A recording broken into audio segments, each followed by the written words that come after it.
Hi guys, Pushpa 2 movie మీరు ఈ పాటికి చూసే ఉంటారు. బట్ మనకి 1 ఇయర్ బ్యాక్ అల్లు అర్జున్ గారి బర్త్‌డే అప్పుడు ఒక ట్రైలర్ లాంటిది రిలీజ్ చేశారు. వేర్ ఈస్ పుష్ప హ్యాష్‌ట్యాగ్‌తో ట్రెండ్ చేశారు దాన్ని. అసలు వేర్ ఈస్ పుష్ప అంటే ఆ పుష్ప ఎక్కడికెళ్ళిపోయాడు? బ్రతుకున్నాడా? లేదా చనిపోయాడా? ఎక్కడికెళ్ళిపోయాడని ఆ ట్రైలర్‌లో ఉంది. అలాగే ఒక పులి వస్తుంది. సీసీ కెమెరా రికార్డ్‌లో అడవిలో ఒక పులి వస్తది అండ్ అల్లు అర్జున్ గారు వస్తారు. ఇట్లా తగ్గేదిలే అని ఇట్లా చూపిస్తారు మనకి ఆ ట్రైలర్‌లో. బట్ ఆ ట్రైలర్‌లో చూపించిందంతా మూవీలో ఎక్కడా లేదు. ఆ ట్రైలర్‌లో ఏముంది? జనాలకి మంచి చేస్తున్నాడు. అంటే అతను స్మగ్లింగ్ చేస్తూనే ఆ డబ్బంతా ఎక్కడ పెడుతున్నాడు? జనాలకు పెడుతున్నాడు అన్నట్టుగా చూపిచ్చారు. అంటే అతను మంచివాడు. స్మగ్లర్ కాదు. ఆ స్మగ్లింగ్ గూడా చేసుకుంటూ ప్రజలని ఆదుకుంటున్నాడు అనేది ఒక విధంగా ట్రైలర్‌లో అయితే చూపిచ్చారు. బట్ మనకి 'పుష్ప 2' మూవీ నిన్న రిలీజ్ అయింది చూస్తే అతను స్మగ్లర్స్ మాత్రం హెల్ప్ చేశాడు తప్పితే మిగతా ప్రజలకైతే హెల్ప్ చేయలేదు. అంతా స్మగ్లింగ్ గురించే ఉంది. అంత నెగటివిటీ ఉంది తప్పితే పాజిటివ్‌గా ఆయన క్యారెక్టర్ అయితే లేదు దాంట్లో. నేను అనుకోవడం ఏందంటే 'పుష్ప 3' అనేది ఒకటుంది 'ర్యాంపేజ్'. జస్ట్ ఒక జాతర సీన్ గూడా 'పుష్ప 3' కోసమే దాన్ని యాడ్ చేసినట్టు అనిపించింది. మెయిన్ యాడ్ చేయడం కాదు, ఖచ్చితంగా 'పుష్ప 3' కోసమే ఆ క్లిప్ అయితే పెట్టారు.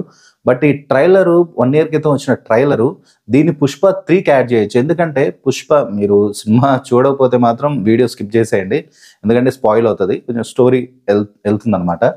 మనకి క్లైమాక్స్‌లో 'పుష్ప 2' క్లైమాక్స్‌లో బాంబ్ పేలుతది. వాళ్ళ ఇంట్లో బాంబు పేలుతది గదా! సో, అప్పుడు పుష్ప అడవిలో పారిపోవచ్చు. అంటే మొత్తం అప్పుడు ఏదో ఒక పెద్ద గొడవ అయ్యుండొచ్చు. రాజకీయ పరంగా పెద్ద అతను ఉన్నాడు గదా! 'జగపతి బాబు'.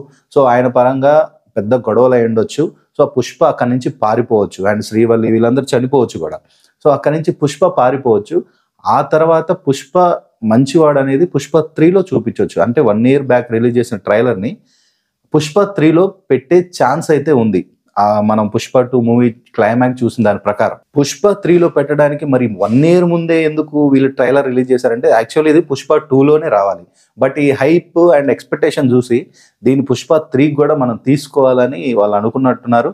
సో, స్టోరీ అంతా మార్చేసుకొని మళ్ళీ ఆ స్టోరీని జరుగుతున్న మొత్తం సన్నివేశాలు మొత్తం 'పుష్ప 3'కి అయితే యాడ్ చేయబోతున్నారు అనుకుంటున్నా. నా ప్రకారం నేనైతే అనుకుంటున్నా. 'పుష్ప 3'లో ఆ సీన్స్ అయితే రావచ్చు. అతను అడవిలోకి వెళ్ళిపోవచ్చు. సో, 'పుష్ప 2' అనేది కంప్లీట్‌గా స్టోరీ అయితే మార్చారు. అందుకే మనకు చాలా సార్లు పోస్ట్‌పోన్ అవుతూ వచ్చింది.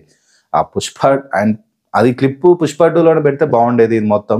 ఎందుకంటే అంత హైప్ ఉన్న మూవీలో అంత చూసినప్పుడు ఎక్స్‌పెక్టేషన్స్ తగ్గట్టయితే మూవీ లేదు. ఎక్కడ హై మూమెంట్స్ అయితే నాకు అనిపించాయి. ఒక జాతర సీన్ ఒకటి అండ్ క్లైమాక్స్ ఒకటి. ఆ 2 సీన్స్ తప్పితే హై అని అనిపించే ఎక్కడ నాకైతే అనిపియలేదు. జాతర సీన్ కూడా నేను చాలా ఊహించుకున్నాను. చాలామంది అలాగే ఊహించుకొని ఉంటారు. సూపర్ ఉంటదేమో అని. బట్ అంత హై అయితే అనిపించలేదు. బట్ అల్లు అర్జున్ గారి పెర్ఫార్మన్స్ మాత్రం పీక్స్ అనమాట. అంత బాగా చేశాడు. ఎందుకంటే ఇంతకుముందు ఏ మూవీలో కూడా అతను అంత మంచిగా యాక్టింగ్ అయితే చేయలేదు. అసలు డిఫరెంట్ ఎక్స్‌ప్రెషన్స్ ఆ జాతర సీన్‌లో ఒక సాంగ్ డాన్స్ ఏస్తాడు. డిఫరెంట్ ఎక్స్‌ప్రెషన్స్ ఉంటాయి. ఇంతకుముందు ఎప్పుడూ చూడని విధంగా అల్లు అర్జున్ గారు అయితే కనపడతారు. ఇది మీకేమన్నా అనిపిస్తే ఆ 1 ఇయర్ క్రితం రిలీజ్ చేసిన వీడియో సో, దానికి దీనికి ఏంటి లింక్ 'పుష్ప 3'లో పెట్టొచ్చా లేదా? మీకేమైనా అనిపిస్తే మాత్రం కామెంట్ సెక్షన్‌లో మెన్షన్ చేయండి. సో, ఇది అండి ఈ వీడియో. ఈ వీడియో మీకు నచ్చితే లైక్, షేర్ అండ్ సబ్స్క్రైబ్ చేసుకోండి.